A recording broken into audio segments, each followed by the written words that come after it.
The mahogany conference table gleamed under the pristine lighting of Mount Sinai's VIP consultation room as Park Ji-won sat rigid in the leather chair, his tailored Armani suit immaculate, despite the devastating news echoing in his ears. Dr. Richard Richardson stood with his back to the windows overlooking Central Park, his Harvard diploma catching the afternoon light as he delivered the verdict that would shatter everything. Mr. Park, we've exhausted every conventional treatment protocol. Richardson's voice carried the weight of institutional authority that Ji-won had always revered in men like him.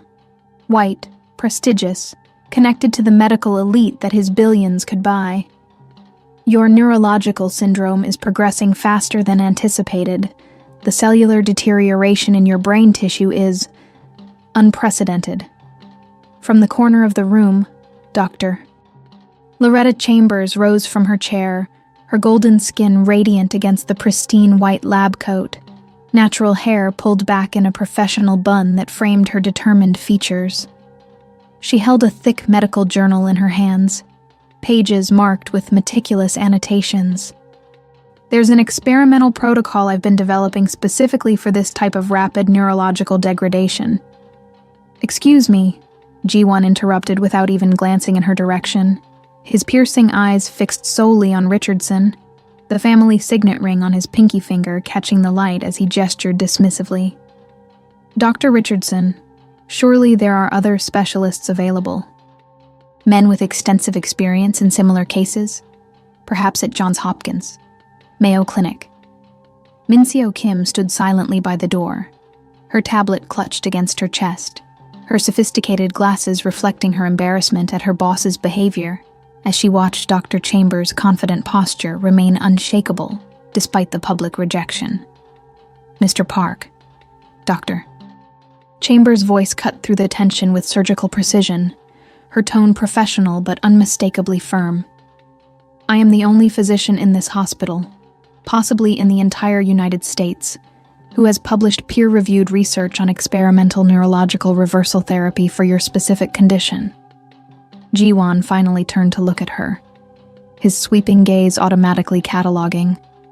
Woman, black, too young to be taken seriously, despite her undeniable beauty and obvious medical expertise. His lips curved into the condescending smile that had always worked for him in boardrooms and corporate negotiations. Thank you for the consultation. Dr. Richardson will continue to handle my case exclusively.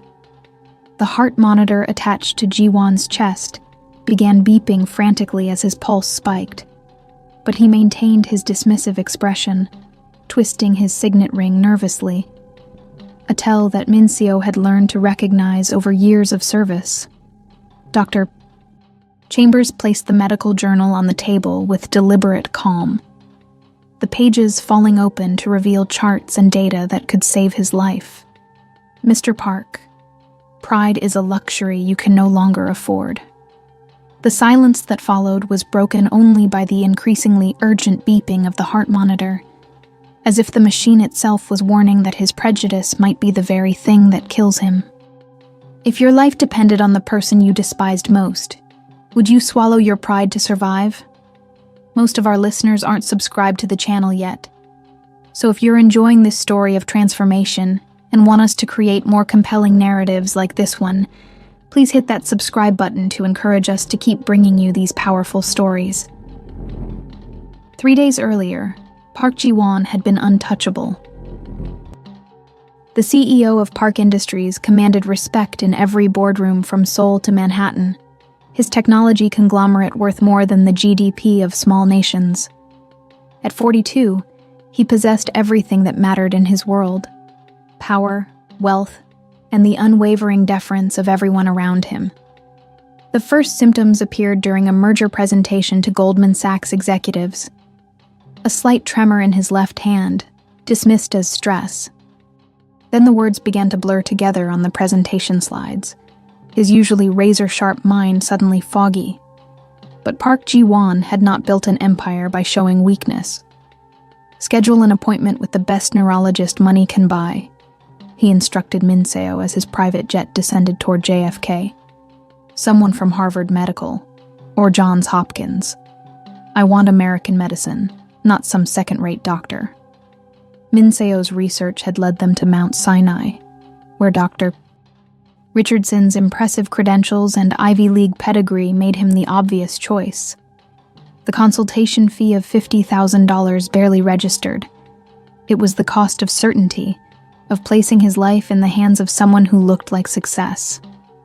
What Ji-won hadn't expected was Dr. Loretta Chambers. She had been present during his initial examination, taking notes, asking precise questions about his symptoms that demonstrated an intimate understanding of neurological conditions. But every time she spoke, Ji-won directed his answers to Richardson, treating her as if she were a particularly persistent nurse. The progression pattern suggests a rare autosomal variant, Dr. Chambers had noted, her voice steady despite being repeatedly ignored. I've seen similar cases in my research on experimental neurological therapies. Ji-won had smiled politely and asked Richardson, "Doctor, what do you think about the progression timeline?" Now, as he sat in the VIP room receiving Richardson's devastating prognosis, Ji-won realized he had made the gravest error of his life.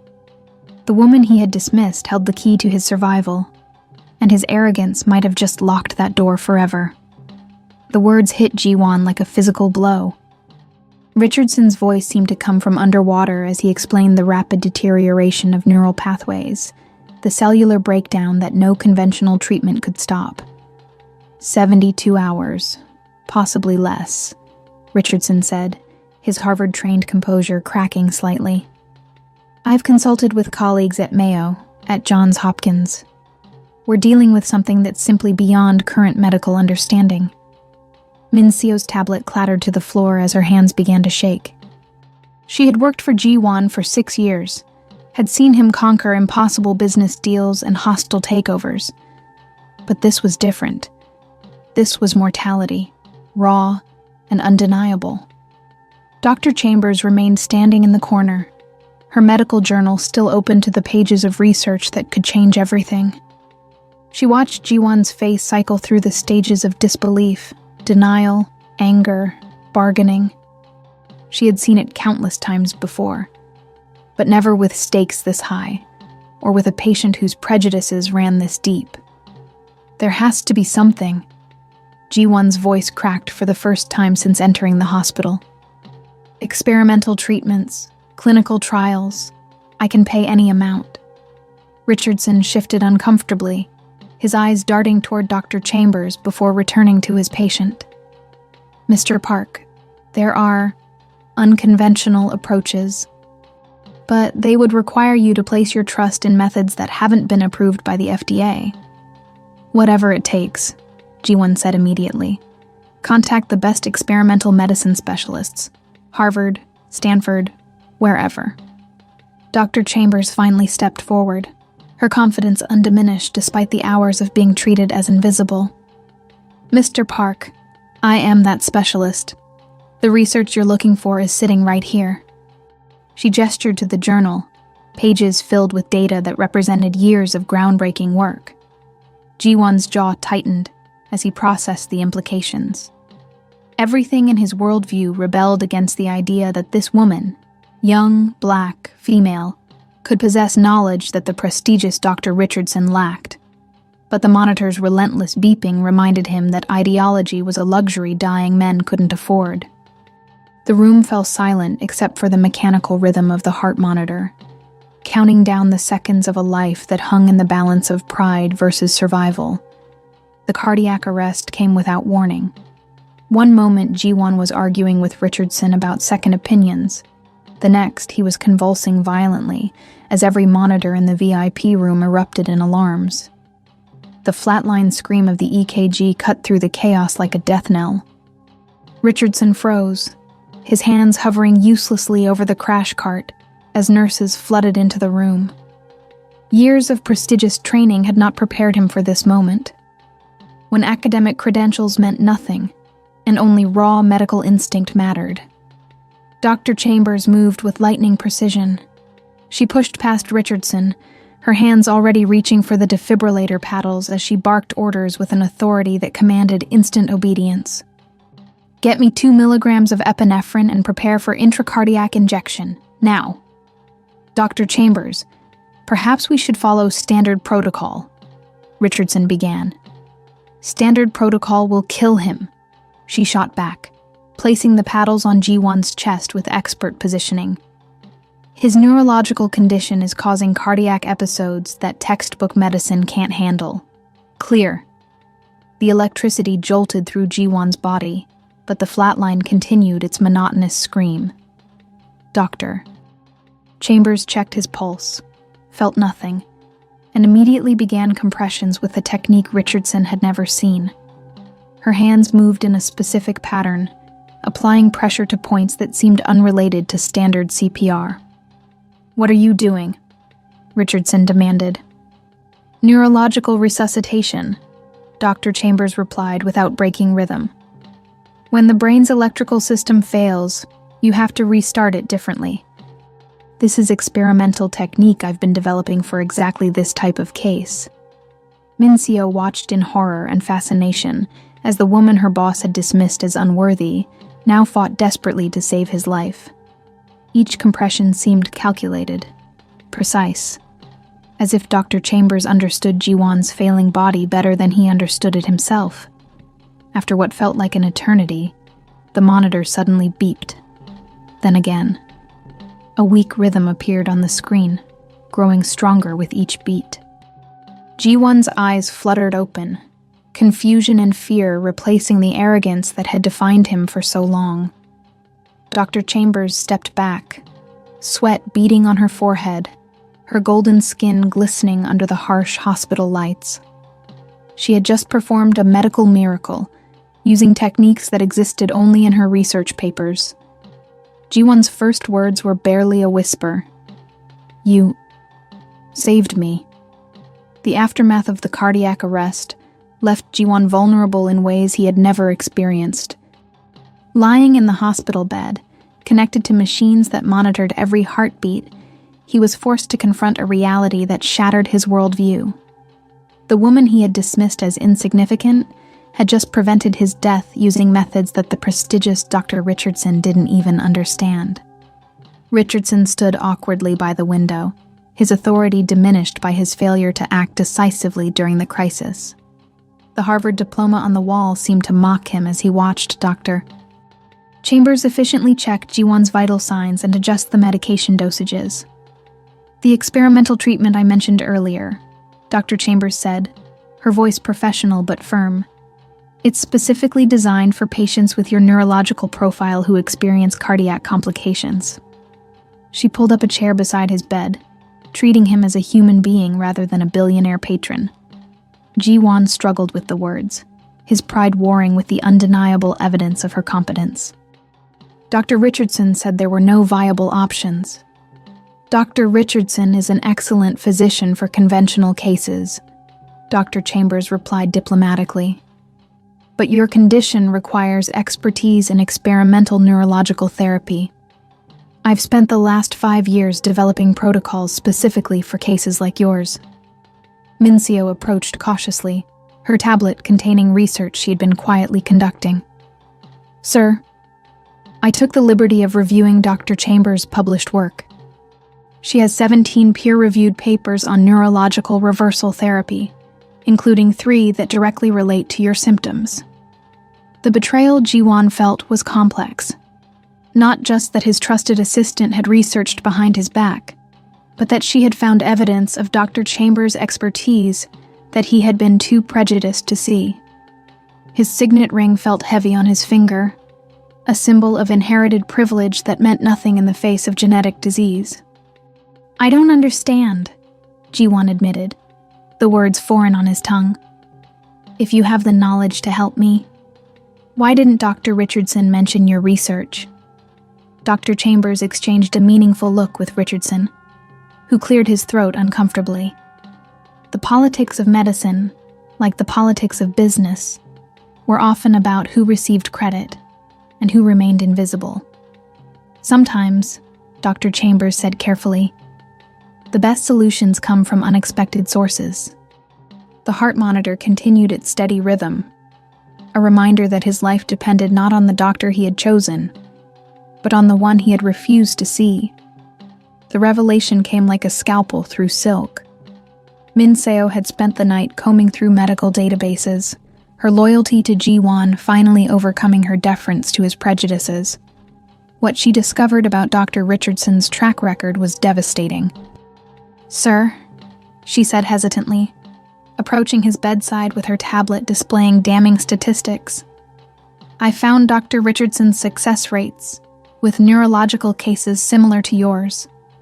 Her voice dropped to a whisper. 0 survivors in the past 3 years. Ji-won's blood pressure spiked as he processed the information. The man he had entrusted with his life, chosen specifically for his Ivy League credentials and authoritative demeanor, had been systematically failing patients with his exact condition. Dr. Chambers entered the room carrying a fresh medical chart, her professional composure intact despite the tension crackling through the air.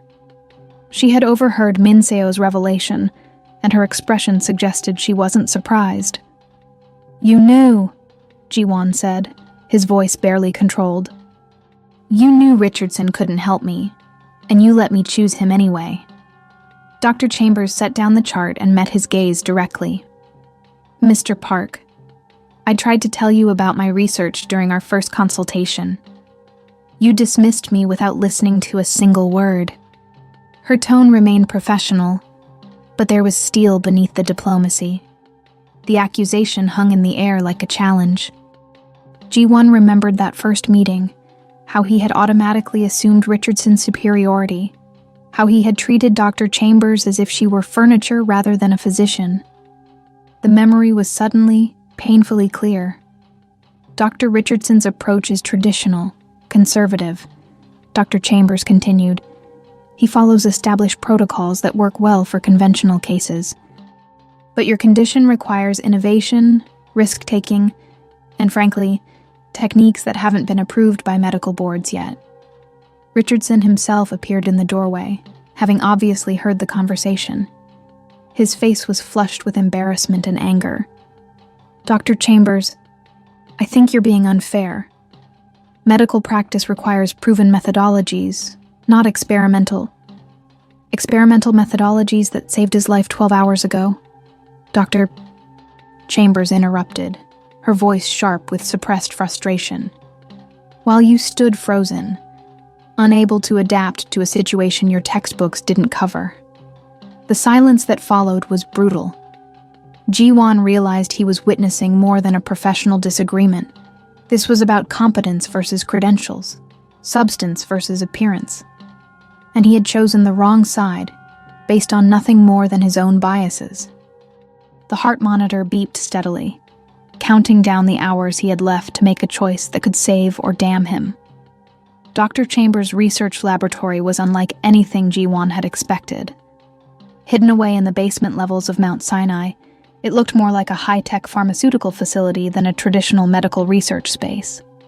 Screens displayed complex molecular structures, while centrifuges hummed with samples that represented years of groundbreaking work. "The treatment protocol I've developed is called neurological pathway reconstruction," Dr. Chambers explained, her hands moving gracefully over the equipment. "It involves introducing modified cellular material directly into the brain tissue to halt and reverse the deterioration you're experiencing." Ji-won listened from his wheelchair, still weak from the cardiac episode, but desperate to understand. Min Seo stood beside him, taking notes with the dedication of someone who finally understood the stakes. The experimental nature of the treatment should have terrified him, but instead, he felt a strange sense of hope. "The FDA hasn't approved these methods," Dr. Chambers continued honestly. "I've had success with similar cases in clinical trials, but using this treatment on you would be medically and legally risky." Her golden skin seemed to glow under the laboratory lights as she spoke with passionate intensity about her work. "What kind of risks?" Ji-won asked, though he suspected he already knew the answer. "Complete neurological shutdown," Dr. Chambers replied without hesitation. If the treatment fails, you die within hours instead of days. But if it works... She pulled up brain scans on the main screen showing before and after images of previous patients. Complete recovery. Full restoration of neurological function. The images were stunning. Brain tissue that had appeared dark and deteriorated in the before scans showed bright, healthy neural activity in the after images. It was like watching resurrection at the cellular level. "How many patients have you tried this on?" Mincio asked quietly. 7, Dr. Chambers answered. 6 complete recoveries. 1 failure. She paused, her professional composure slipping slightly. The failure was a 73-year-old man whose condition was more advanced than yours. The treatment simply came too late. Jiwon studied the brain scans, trying to reconcile what he was seeing with his lifelong assumptions about medical authority. This woman, whom he had dismissed as unqualified, had developed a treatment that could save his life using science that was years ahead of conventional medicine. "Dr. Richardson would never approve this," he said. Richardson doesn't have to," Dr. Chambers replied, meeting his gaze directly. "The decision is yours, Mr. Park, but you need to make it soon. Your window for treatment is closing rapidly." The laboratory fell silent, except for the hum of machinery that could either save his life or end it. The phone call came at 3 a.m. Chairwoman Park Sunja's voice crackled across the international line from Seoul, sharp with the authority that had built a corporate dynasty. She had learned about her son's condition through channels that bypassed his carefully maintained privacy. "You will return to Korea immediately," she commanded in Korean, her words carrying the weight of generational expectations. "Dr. Kim at Samsung Medical Center is prepared to treat you. I won't have my son treated by inferior medical personnel." Jiwon sat up in his hospital bed, the movement sending waves of weakness through his deteriorating nervous system. Through the window of his VIP suite, he could see Manhattan's skyline glittering in the pre-dawn darkness. The distance between his mother's world and his current reality felt impossibly vast. "Mother, the situation is more complex than you understand," he replied carefully in English, aware that Dr. Chambers might be listening from the hallway. "The treatment I need is available here." "From that black woman?" Chairwoman Park's voice dripped with disdain. "I've had her investigated. She's nobody, G1. No family connections, no prestigious medical lineage. Her father was a mechanic who died in some charity hospital."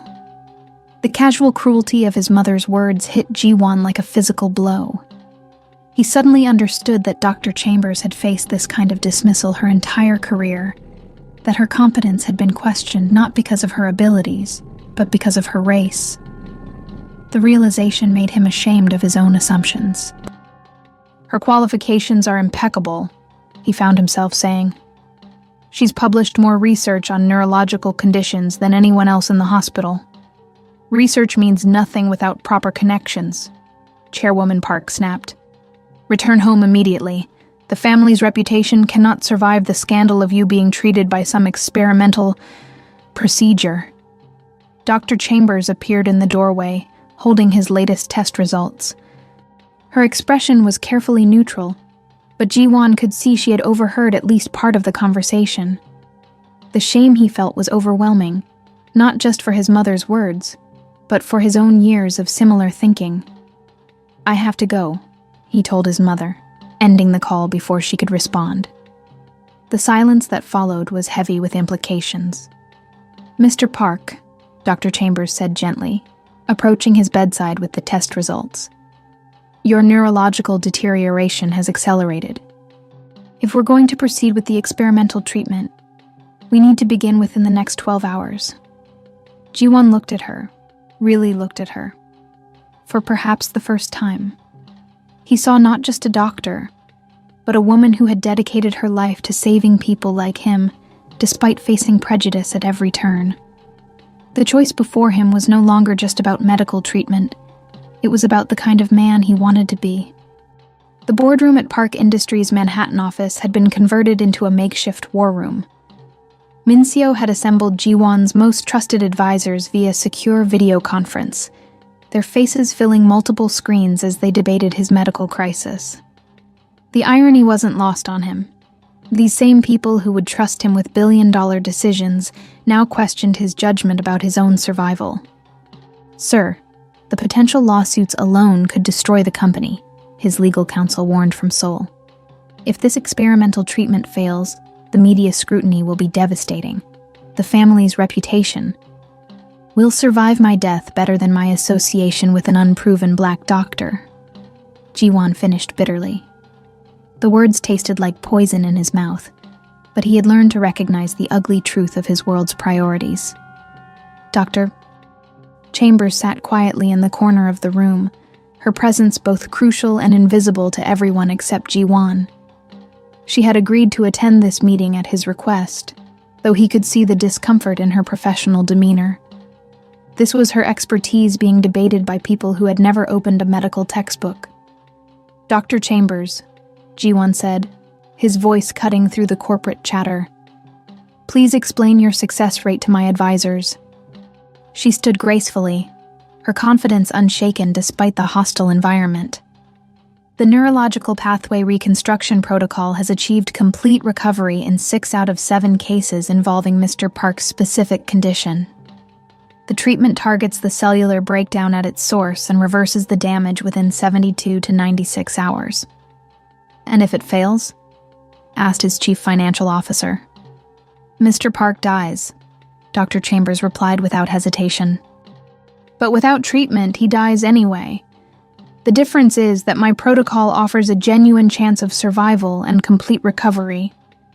The silence that followed was deafening.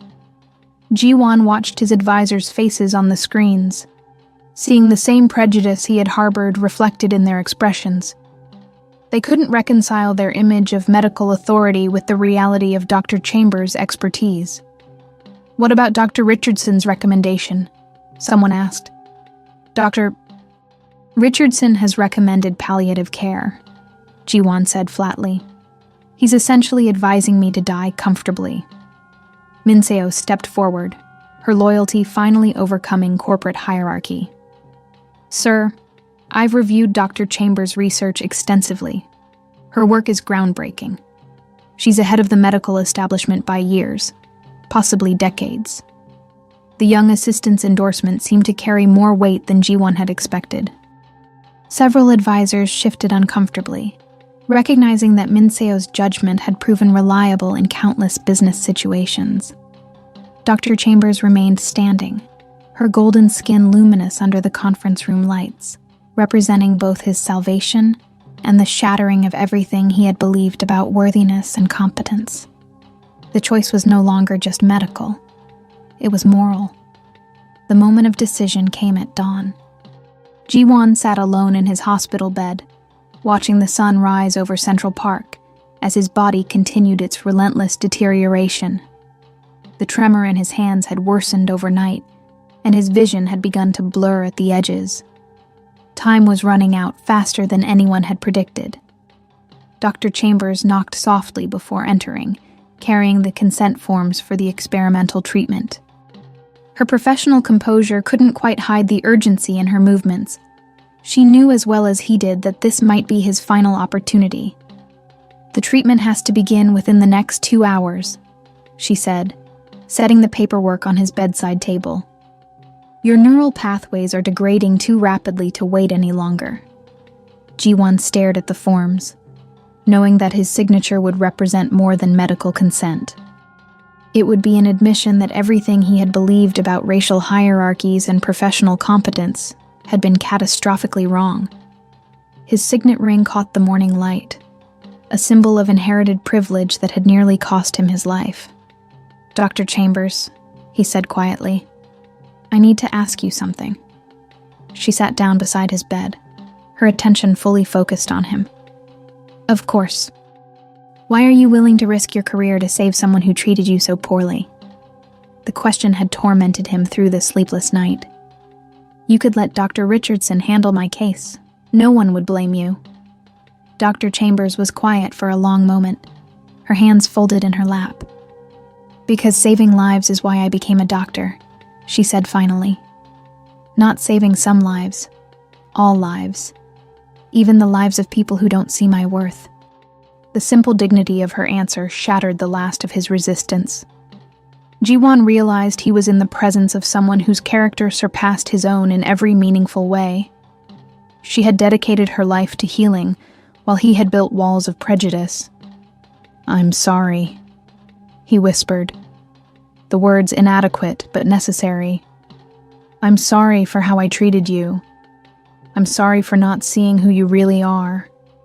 Dr. Chambers nodded acceptance of his apology, then reached for the consent forms. "Mr. Park, I need you to understand the risks.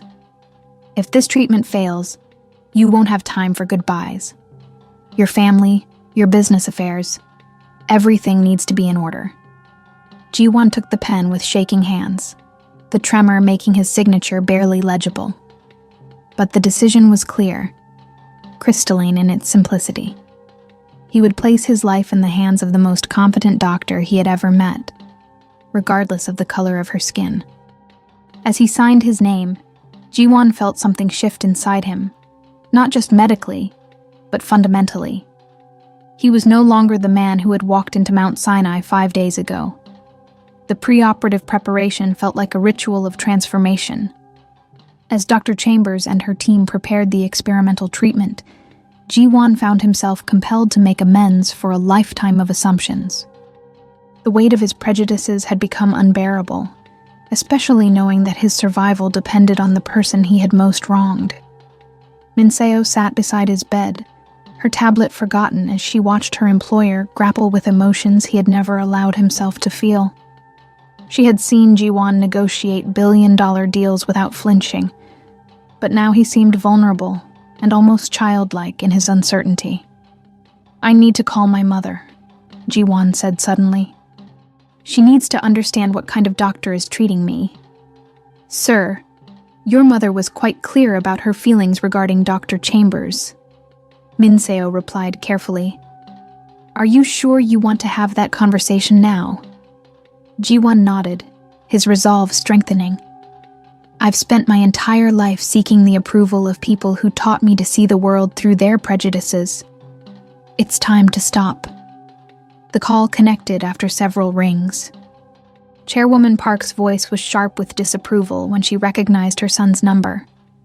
"Ji-won, please tell me you've reconsidered this foolishness and returned to Seoul." "Mother, I'm about to undergo treatment that could save my life," Ji-won replied in English, wanting Dr. Chambers to understand the conversation. The doctor performing the procedure is the most qualified neurological specialist in America. "That black woman?" His mother's voice crackled with disdain. "You're risking everything for experimental medicine from someone with no proper credentials. Dr. Loretta Chambers has 17 published papers on neurological therapy," Ji-won interrupted, his voice growing stronger. "She developed the only treatment that can reverse my condition. She saved my life when I had a cardiac arrest, using techniques that no other doctor in the hospital understood." The silence on the line was profound. Chairwoman Park had rarely heard her son speak with such conviction about anything that contradicted her worldview. "Mother," Ji-won continued, "I was wrong. We were all wrong. I nearly died because I couldn't see past my own prejudices. Dr. Chambers is brilliant, compassionate, and completely dedicated to saving lives. She deserves respect, not the discrimination we've shown her." Dr. Chambers appeared in the doorway, ready to begin the pre-operative procedures. She had obviously heard at least part of the conversation, and her expression showed both surprise and gratitude. "I have to go now," Ji-won told his mother. "When I recover, and I believe I will recover, I hope you'll meet Dr. Chambers and see what I was too blind to recognize." He ended the call before she could respond, then looked directly at Dr. Chambers. "Doctor, I know my apology yesterday was insufficient. I want you to know that I understand now how wrong I was. You're not just a competent physician. You're the doctor I should have trusted from the beginning." Dr. Chambers smiled, the first genuine smile he had seen from her. "Thank you, Mr. Park. That means more than you know. Now, shall we get started on saving your life?" The operating theater deep in Mount Sinai's research wing looked more like a space station than a traditional surgical suite. Dr. Chambers had spent months designing the facility specifically for experimental neurological procedures, and every piece of equipment represented the cutting edge of medical technology. Jiwon lay on the operating table, conscious but sedated, as Dr. Chambers explained each step of the neurological pathway reconstruction protocol. The treatment required him to remain awake so she could monitor his cognitive responses in real time.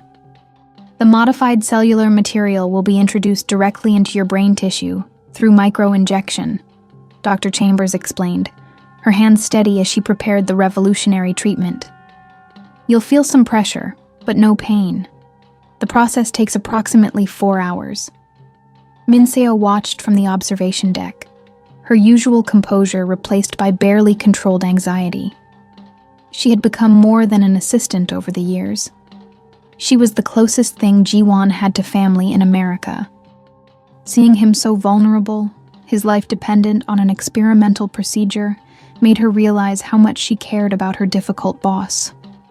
The first injection sent unusual sensations through Jiwon's nervous system.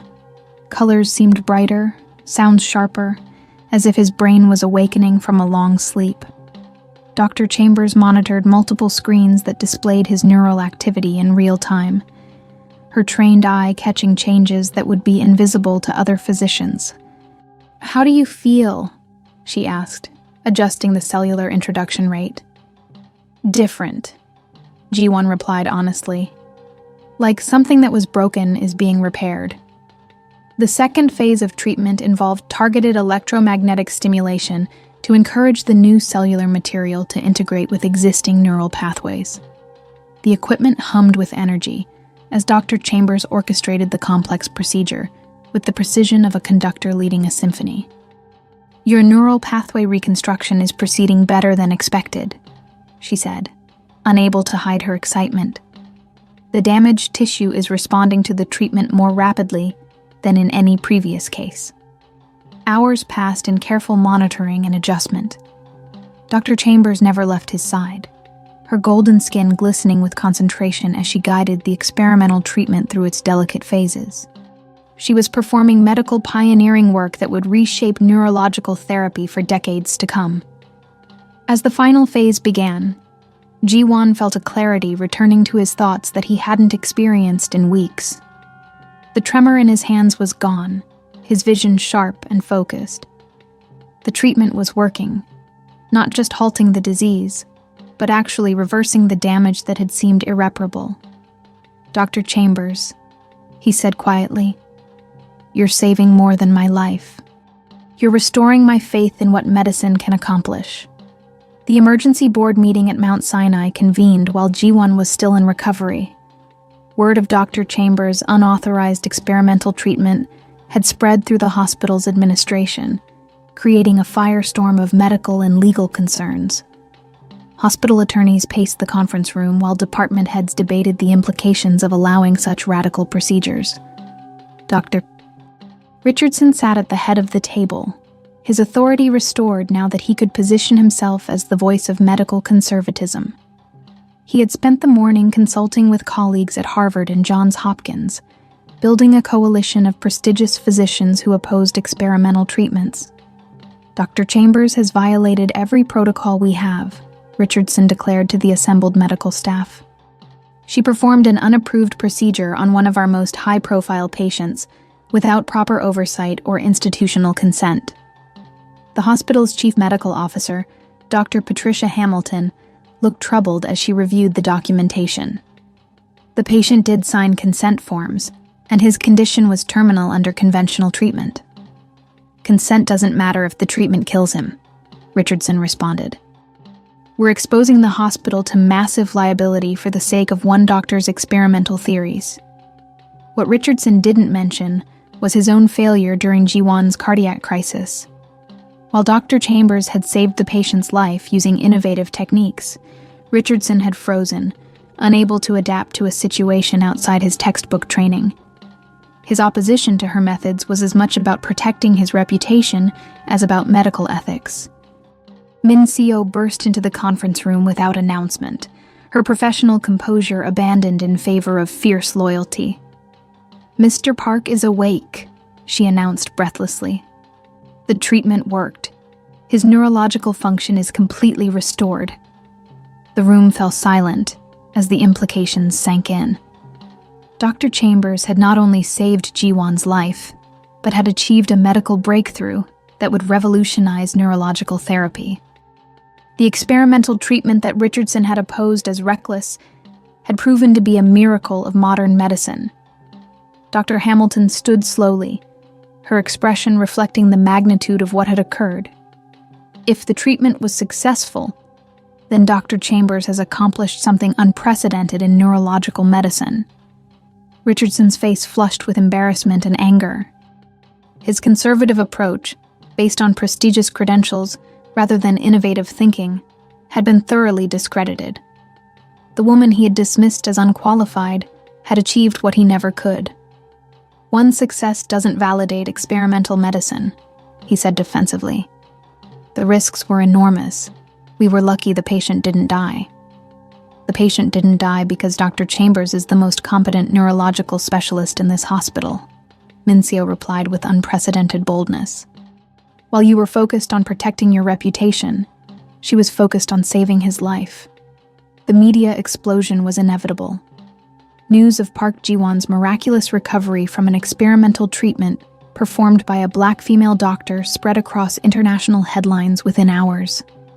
Korean business networks buzzed with speculation about the implications for Park Industries' leadership. Ji-won sat in his hospital bed, fully recovered but facing a different kind of crisis. His phone rang constantly with calls from board members, investors, and family members demanding explanations for his medical choices. The Korean media portrayed his treatment as a scandal, focusing more on Dr. Chambers' race than her remarkable achievement. "Chaebol Air treated by unproven black doctor," screamed the headline in the Seoul Business Daily. The article questioned Ji-won's judgment and suggested that his illness might have affected his decision-making abilities. None of the coverage mentioned Dr. Chambers' 17 published papers or her groundbreaking research. Dr. Chambers entered his room carrying discharge papers, her professional demeanor intact, despite the media storm surrounding her work. She had endured similar scrutiny throughout her career, but never at this level of international attention. Every major medical journal wanted to interview her about the breakthrough treatment. "The hospital administration wants to hold a press conference," she informed Ji-won. "They're eager to take credit for the successful experimental treatment." Ji-won's jaw tightened. "After they tried to prevent you from performing the procedure? That's how institutional medicine works," Dr. Chambers replied with weary acceptance. "Innovation is discouraged until it succeeds, then it's claimed by the establishment." Min Seo knocked and entered, her tablet displaying social media feeds that ranged from celebratory to viciously racist. The online reaction to Ji-won's recovery had revealed the depth of prejudice that Dr. Chambers faced daily. Comments questioned her qualifications, her methods, and her right to treat wealthy patients. "Sir," Min Seo said carefully, "your mother has called a board meeting in Seoul. She wants you to return immediately and issue a statement distancing the company from the controversy." Ji-won stood from his hospital bed, his movements strong and confident for the first time in weeks.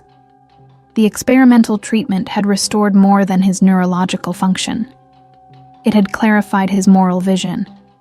He could see the choice before him with perfect clarity. "Schedule the press conference," he told Dr. Chambers. "But I want to speak first. It's time the world knew the truth about who saved my life and why that matters." The decision would cost him everything he had inherited, but Ji-won realized that some things were more valuable than family approval. The press conference at Mount Sinai drew international media attention. Cameras from major networks filled the hospital's main conference room as Ji-won prepared to make the most important statement of his life. Dr. Chambers sat beside him at the podium, her confidence unshaken by the global scrutiny. Hospital administrators had expected Ji-won to deliver conventional remarks about Mount Sinai's excellence and his gratitude for their care. They had not anticipated that he would use the platform to challenge the medical establishment's prejudices. 5 days ago, I was a dying man, Ji-won began, his voice steady despite the magnitude of the moment. I had consulted with the most prestigious doctors money could buy, physicians from Harvard and Johns Hopkins with impeccable credentials. The audience listened intently as he described his initial diagnosis and prognosis. Reporters scribbled notes, their cameras focused on every word. This was the first public statement from the Korean billionaire since news of his experimental treatment had broken. Every conventional doctor told me I had 72 hours to live, Ji-won continued. They offered palliative care and sympathy. Only one physician in this entire hospital had the knowledge and courage to offer me a real chance at survival. He turned to Dr. Chambers, his expression showing both gratitude and profound respect. Dr. Loretta Chambers developed an experimental treatment that not only saved my life, but completely reversed my neurological condition. She accomplished what the entire medical establishment said was impossible. Murmurs rippled through the press corps as Ji-won's endorsement became clear. This wasn't just a testimonial. It was a repudiation of medical hierarchy based on prestigious credentials rather than actual competence. I must confess something that shames me deeply, Ji-won said, his voice dropping to a more personal tone. When I first met Dr. Chambers, I dismissed her expertise because of my own prejudices. I saw her race and gender before I saw her brilliant mind. I nearly died because I couldn't recognize competence in someone who didn't match my preconceptions. The room fell completely silent. Such raw honesty was unprecedented from a corporate leader, especially regarding racial bias. Cameras captured every word as Ji-won continued his extraordinary confession. Dr. Chambers is not just the doctor who saved my life, he declared, looking directly into the cameras. She is the most competent, innovative, and dedicated physician I have ever encountered. The medical world should be learning from her, not questioning her qualifications. The applause that followed was thunderous, but Ji-won knew the real consequences would come later. In boardrooms and family meetings where his honesty would be seen as betrayal. 3 months later, Ji-won's transformation was complete. His neurological recovery had exceeded even Dr. Chambers' optimistic projections, but the personal changes ran deeper than medical healing. He had used his platform and resources to champion experimental medicine and challenge discriminatory practices in healthcare. The Park Foundation's new research initiative had committed $50 million to supporting innovative treatments for rare diseases. Dr. Chambers had been named the Foundation's chief medical officer, her experimental protocols now being studied by researchers worldwide. The basement laboratory at Mount Sinai had become a pilgrimage site for neurologists seeking to understand her breakthrough methods. Min Seo had been promoted to chief of staff, her loyalty during the crisis having proven her worth beyond traditional corporate hierarchies. She managed the Foundation's operations with the same dedication she had shown to Ji-won's recovery. Her immigrant mother had wept with pride when she learned her daughter was helping save lives across racial and economic barriers. The cost of Ji-won's transformation had been substantial. Chairwoman Park had initiated proceedings to remove him from leadership of Park Industries, citing his erratic behavior and inappropriate associations. Several board members had resigned in protest of his public statements about racial prejudice in medicine. But Ji-won felt lighter than he had in years. The signet ring that had once symbolized inherited privilege now sat in a drawer, replaced by a simple medical alert bracelet that reminded him of his mortality and humanity. He had discovered that respect earned through character was more valuable than power inherited through birth. Dr. Chambers knocked on his office door, carrying files about potential patients for the experimental program. Her research had attracted cases from around the world, people who had been written off by conventional medicine, but might be saved by innovative thinking. "Ready for the next case?" she asked, her smile reflecting the partnership they had built. Ji-won looked at the files, each representing someone facing the same despair he had experienced. "More than ready," he replied. "Let's save some lives." The experimental treatment that had saved him was now saving others, proving that the best medicine came not from prestigious institutions, but from brilliant minds willing to challenge established thinking. 1 year after his recovery, Ji-won stood before the International Congress of Neurological Medicine. The auditorium in Geneva was packed with the world's leading neurologists, many of whom had initially dismissed Dr. Chambers' experimental protocols as unproven and dangerous. Now they had come to learn from her breakthrough research. "Ladies and gentlemen," Ji-won addressed the assembly, his voice strong and clear.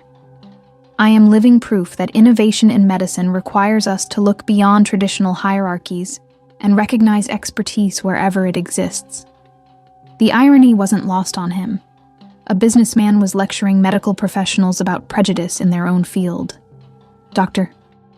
Chambers stepped to the podium beside him, her research now validated by dozens of successful treatments worldwide.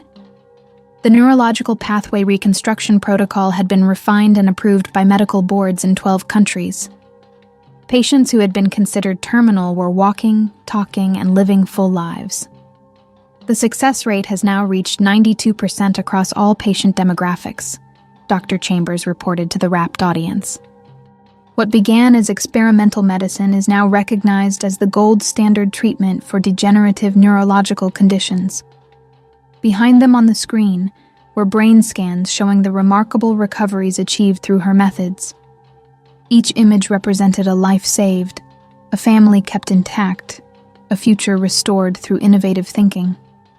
The medical establishment that had once questioned her qualifications now sought her guidance. Dr. I. Richardson sat in the third row, his expression a mixture of admiration and shame.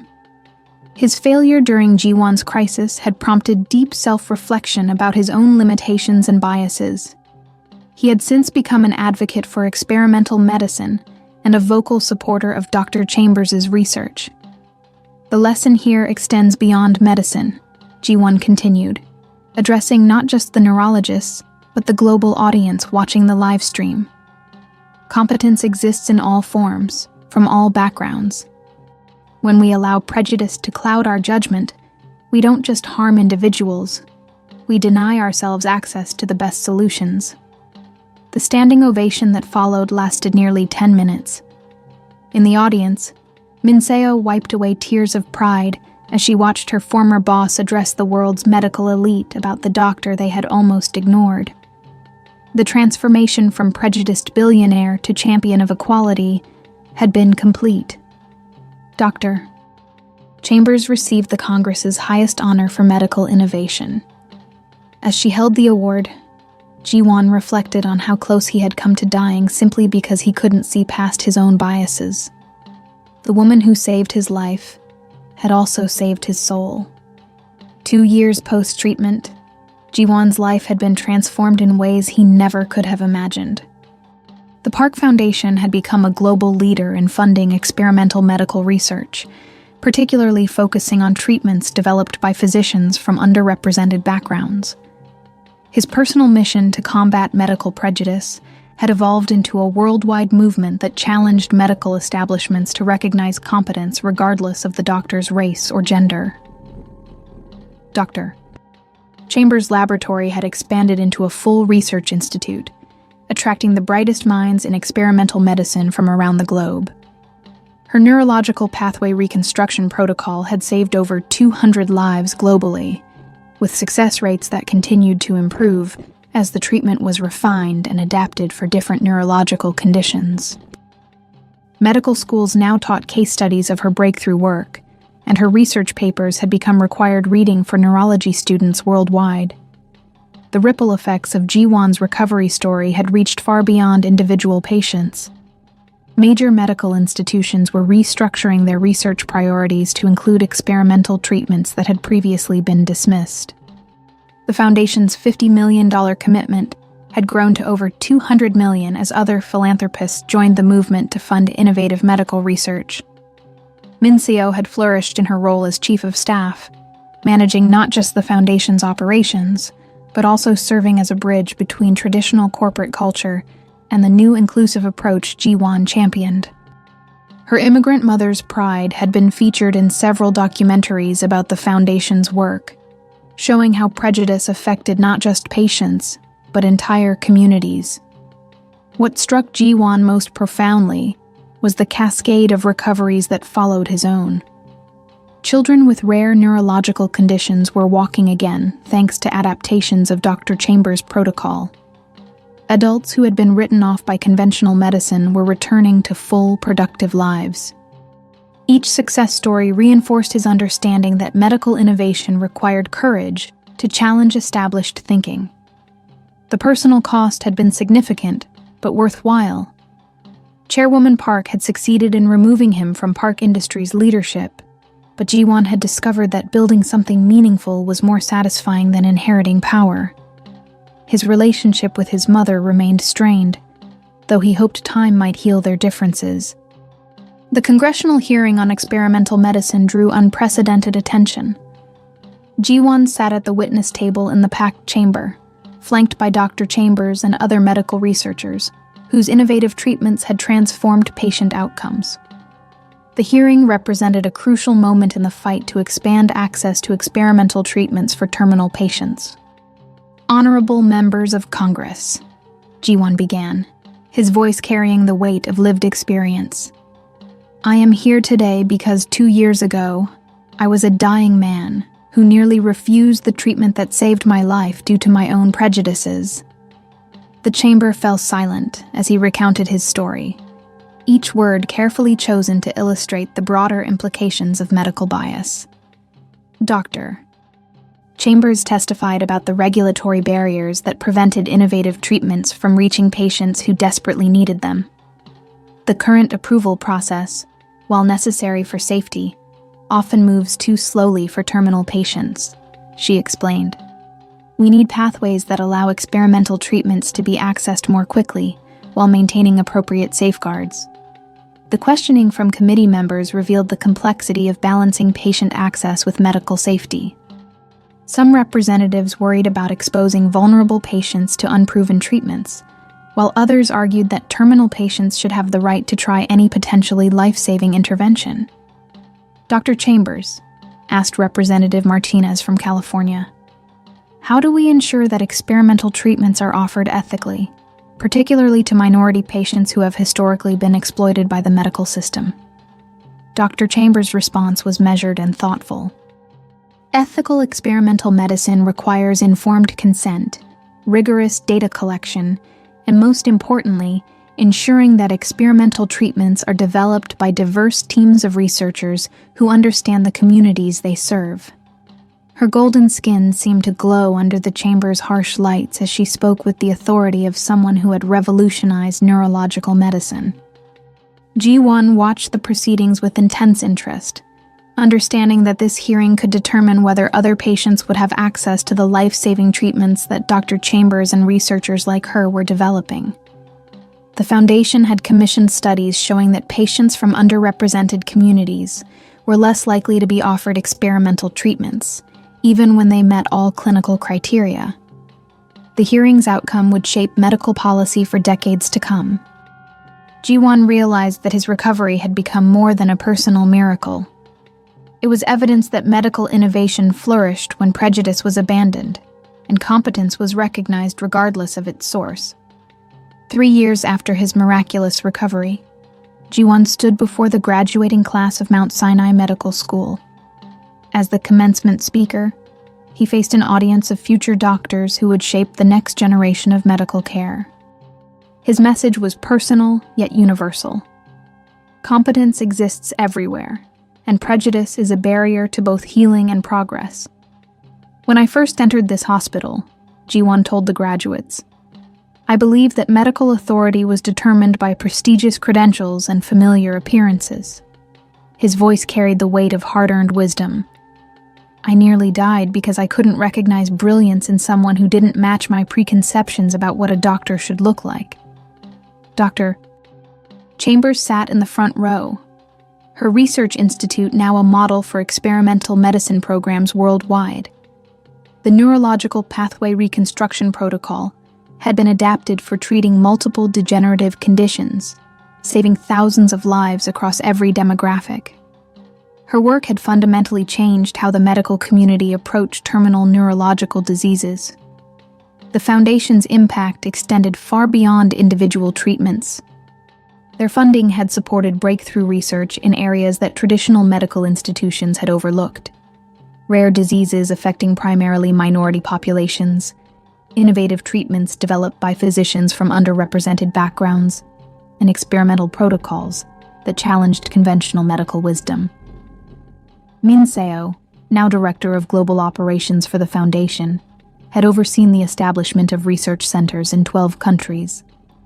The Korean-American woman who had once bowed deferentially to her prejudiced boss now commanded respect in medical circles worldwide.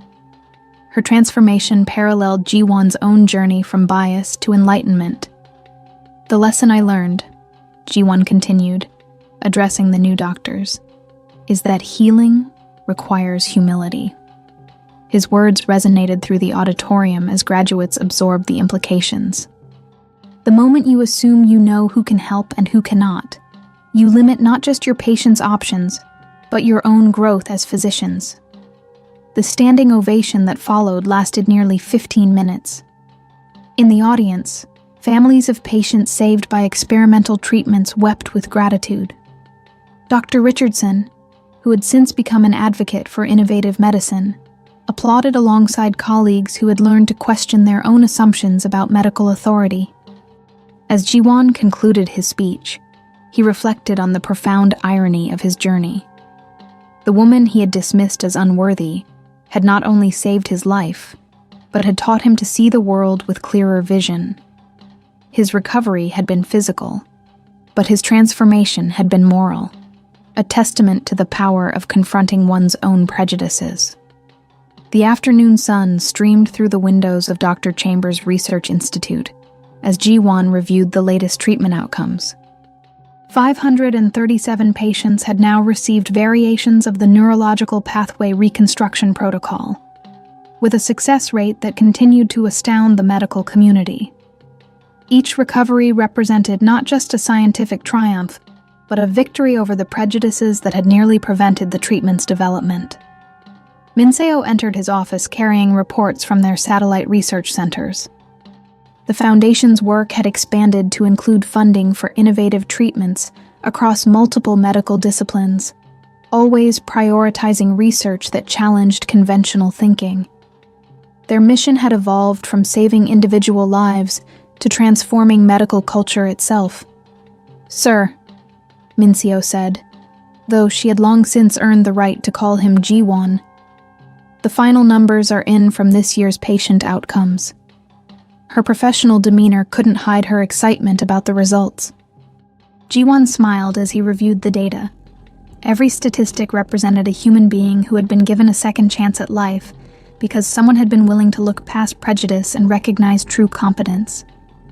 Dr. Chambers' work had proven that innovation in medicine required courage to challenge established hierarchies. The heart monitor that had once warned of his impending death now served as a paperweight on his desk, a reminder of how close he had come to dying, not from disease, but from his own biases. The experimental treatment that saved his life had taught him that healing required more than medical skill. It demanded the humility to see beyond surface appearances to the brilliance that exists in unexpected forms. As the sun set over Manhattan, Ji-won reflected on the journey that had transformed him from a prejudiced billionaire into a champion of medical equality. Dr. Loretta Chambers had given him more than a second chance at life. She had shown him how to truly see. And in learning to see her worth, He had discovered his own capacity for growth, redemption, and the courage to challenge the prejudices that diminish us all.